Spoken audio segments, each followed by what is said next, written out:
1 லட்சமோ 2 லட்சமோ கொடுத்து நச்சுன்னு ஒரு பைக்கை மட்டும் எடுத்து நிப்பாட்டிட்டா பத்தாது. அந்த பைக்கை ப்ராப்பரா மெயின்டைன் பண்றது தான் ரொம்ப ரொம்ப முக்கியம். ரெகுலரா மெயின்டெனன்ஸ் பண்றது மூலமா நம்ம பைக்கோட லைஃப் இன்க்ரீஸ் பண்ணி ப்ராப்ளம்ஸை கம்மி பண்ண முடியும். ஸோ உங்க பைக்கை ஹெல்த்தியா வச்சுக்க இந்த வீடியோல வர டிப்ஸை ப்ராப்பரா ஃபாலோ பண்ணுங்க. பட் அது மட்டும் பத்தாது. அட்லீஸ்ட் 6 மாசத்துக்கு ஒரு தடவையாவது ப்ரொஃபஷனல் மெக்கானிக் கிட்ட நம்ம பைக்கை கொடுத்து ஃபுல் செக்அப் பண்றது ரொம்ப ரொம்ப நல்லது. நம்மளோட வார்ட்ரோப் ஸ்பான்சர் தி ஆலஸ் கிளைடருக்கும் நம்மளோட fitness partner the shape unisex fitness ஸ்டுடியோக்கும் ரொம்ப ரொம்ப நன்றி. வாங்க வீடியோக்குள்ள போகலாம்.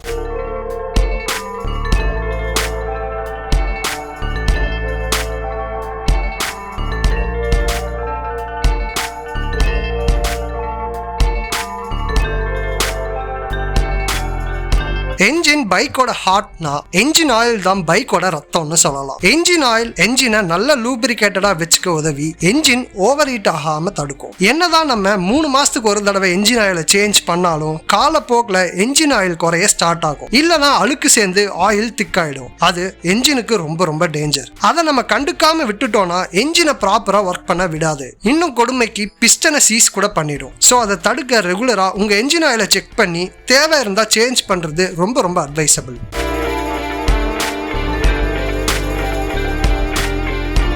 மார்க்கெட்ல ஏகப்பட்ட டயர் வெரைட்டிஸ் இருக்கு. சிட்டி பைக்ஸுக்கு ஒரு மாதிரி டயர், ஸ்போர்ட்ஸ் பைக்குக்கு ஒரு மாதிரி டயர், ஆஃப் ரோட் பைக்ஸுக்கு ஒரு மாதிரி டயர்னு பல விதமா டயர்ஸ் அவைலபிளா இருக்கு. அதுல நீங்க எந்த டயரை யூஸ் பண்ணாலும் சரி ஓட்ட டயரோட லைஃப் கம்மியாகும். ஸோ எவ்ரி ரைடுக்கு முன்னாடியும் உங்க டயரோட த்ரெட் வெளியே தெரியாம இருக்கான்னு பாத்துக்கோங்க. குறிப்பா உங்க டயரோட ஏர் பிரஷர் பெர்ஃபெக்டா இருக்கான்னு செக் பண்ணிக்கோங்க. அதிகமாகவும் இருக்கக்கூடாது, கம்மியாகவும் இருக்கக்கூடாது. நீங்க பைக் எடுக்கும் போது ஷோரூம்ல என்ன சொல்லியிருக்காங்களோ அந்த ஏர் பிரஷரை மட்டும் மெயின்டைன் பண்ணுங்க. இன்கேஸ் த்ரெட் வெளியே தெரிஞ்சா உங்க டயரை உடனே சேஞ்ச் பண்ணிருங்க.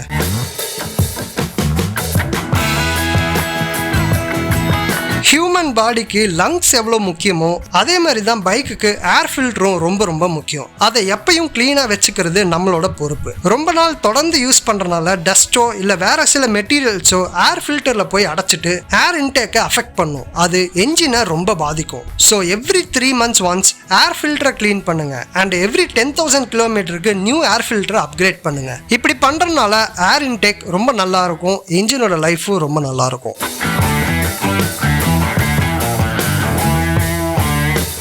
உங்க பைக்கோட செயின் ஸ்ப்ராக்கெட்டை ரெகுலரா செக் பண்ணி கிளீன் பண்ணி லூப்ரிகேட் பண்ணி வச்சுக்கோங்க. பிகாஸ் இதுதான் என்ஜின்ல இருந்து வர பவரை ரியர் டயருக்கு டிரான்ஸ்மிட் பண்ணுது. அதே போல செயினை ரொம்ப டைட்டா வைக்காம 2 to 4 மில்லிமீட்டர் லூஸ் விடுங்க. இல்லைனா செயின் கட் ஆக நிறைய சான்சஸ் இருக்கு. அதே மாதிரி செயினை ரொம்பவும் லூஸா விட்டீங்கன்னா பவர் டெலிவரி கரெக்டா கொடுக்காம பைக்கோட பெர்ஃபார்மன்ஸ் குறைய நிறைய சான்சஸ் இருக்கு.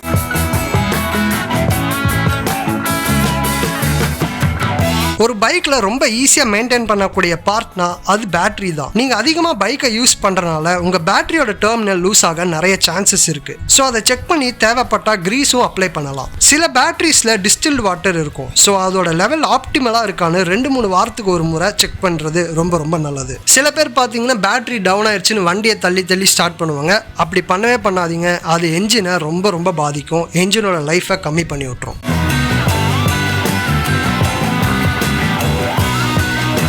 சில பேர் பார்த்தீங்கன்னா பைக்கை வாங்கி 2-3 வாரத்துக்கு வாஷ் பண்றதும் தொடச்சு வைக்கிறதுமா இருப்பாங்க. நாள் போக போக கிளீன் பண்றதையே மறந்துடுவாங்க. ஸோ அப்படி இல்லாம ரெகுலரா உங்க பைக்கை ப்ராப்பரா வாஷ் பண்ணி தொடச்சு வைங்க. இன்கேஸ் ரெயின்ல நனைஞ்சா கூட டைரக்டா சன்லைட்ல விடாம லைட்டா தொடச்சு வைங்க. இல்லைனா துருப்பிடிக்க நிறைய சான்சஸ் இருக்கு. எப்பவும் உங்க பைக்கை ஷேடுக்கு அடியில பார்க் பண்ணுங்க. ஸோ அதிகமா தூசி படாம இருக்கும்.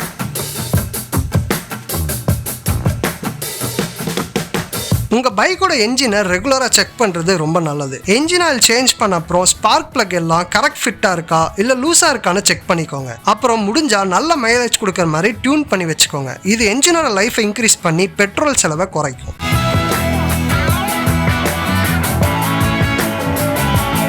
எப்படி ஒரு பைக்கோட டயர் பைக்கோட பெர்ஃபார்மன்ஸை டிசைட் பண்ணுதோ அதே போல தான் கிளச்சும் பைக்கோட பெர்ஃபார்மன்ஸை டிசைட் பண்ணும். உங்க பைக்கோட கிளச்சை ரெகுலரா செக் பண்ணி அட்ஜஸ்ட் பண்றது ரொம்ப ரொம்ப முக்கியம். சர்வீஸ் பண்ண அப்புறம் கிளச்சோட ஃப்ரீ பிளே கரெக்டா இருக்கான்னு பாத்துக்கோங்க. இன்கேஸ் கிளச்சோட ஃப்ரீ பிளே ரொம்ப கம்மியா இருந்தா நம்ம ரைடு போக போகவே கிளச் கட் ஆக சான்சஸ் இருக்கு. ஸோ அதை செக் பண்ணிக்கோங்க.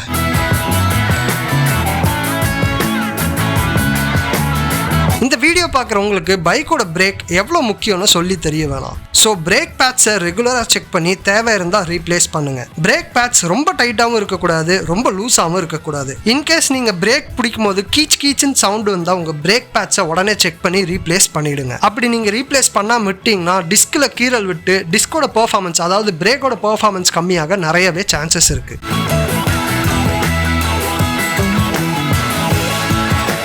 இந்த கடைசி பாயிண்ட் தான் ரொம்ப இம்பார்ட்டன்ட். எப்பவும் உங்கள் பைக்கை ஸ்லோவாகவும் கான்ஸ்டன்ட் ஸ்பீட்லேயும் ஓட்டுங்க. அப்படி பண்ணுறதுனால ஃபியூயல் கன்சம்ப்ஷன் கம்மியாக இருக்கும். ஸோ என்ஜினோட லைஃப் ரொம்ப நாளைக்கு ரொம்ப நல்லா இருக்கும்.